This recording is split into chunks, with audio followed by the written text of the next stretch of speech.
Hello again and greetings from Sunny Hill.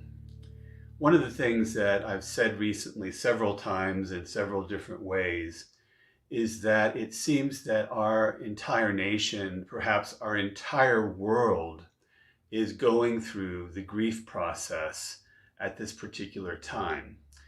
We all are at different stages of that process, which is what often causes some of the conflicts that are occurring right now. But I believe that all of us are grieving. We're grieving for a loss of safety that has come along with COVID-19. We are grieving a loss of a sense of safety as more of these police killings and violence against people of color has come to light. We are grieving a lot of things that have been lost because of both of these things, because of violence, because of disease. And it's ended up putting us into this sort of pit of grief sometimes, which we often try to deny or look away from. But that's not how you get through grief. You get through grief by grieving. So as uncomfortable as it might be, and as desperate as it might make us feel, as strange as it might make us feel, those stages of grief and going back and forth among the various stages are absolutely necessary to get to the healing that lies on the other side of the grieving process. With that in mind, I'd like to share this poem titled "I Want My Grief" by Peg Runnels.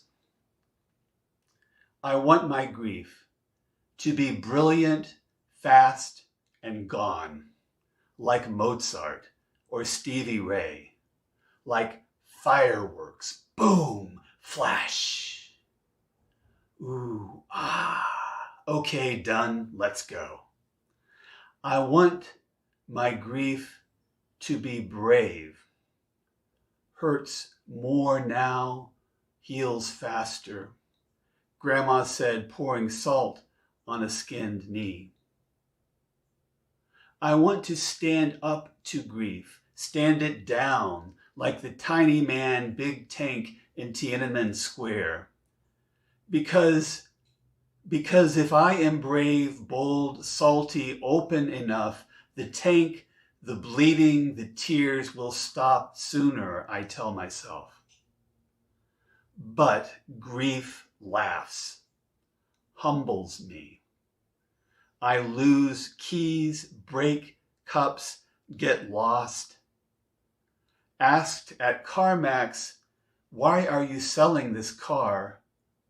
I burst into an embarrassment of tears.